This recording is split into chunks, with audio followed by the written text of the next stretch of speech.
மறக்க முடியாத பரிசு வழங்கி எடப்பாடி பழனிசாமியின் மனதில் நீங்கா இடம் பிடித்த ஒன்றிய செயலாளர் மருது பாண்டியன்.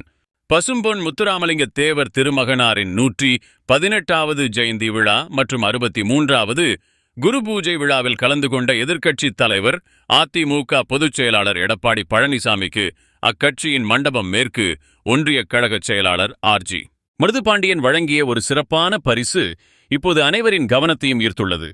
இந்த சம்பவம் மருது பாண்டியனின் அரசியல் பயணத்தில் ஒரு திருப்புமுனையாக அமையப்போகிறது என்ற எதிர்பார்ப்பை ஏற்படுத்தியுள்ளது.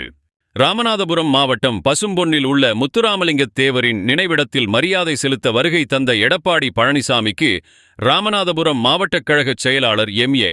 முனியசாமியின் ஏற்பாட்டில் வழிநெடுகிலும் உற்சாகமான வரவேற்பு அளிக்கப்பட்டது.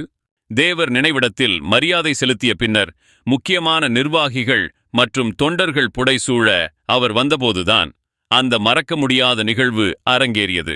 மண்டபம் மேற்கு ஒன்றிய கழகச் செயலாளர் ஆர்ஜி மருது பாண்டியன் அதிமுக பொதுச் செயலாளர் எடப்பாடி பழனிசாமியை சந்தித்து ஒரு கையடக்க தேவர் சிலையை நினைவு பரிசாக வழங்கினார்.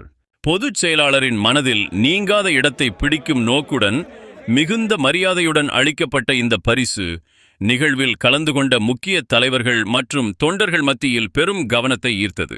அரசியல் அரங்கில் இத்தகைய தனிப்பட்ட கவனம் ஈர்க்கும் செயல்கள் நிர்வாகிகளின் எதிர்கால வளர்ச்சிக்கு அடித்தளம் இடுவதாக அமையும். இந்த செயல் மூலம் ஒன்றிய செயலாளர் ஆர்ஜி மருது பாண்டியன் தனது தலைமை மீதான பற்றுதலையும் தனிப்பட்ட ஈடுபாட்டையும் வெளிப்படுத்தியுள்ளார்.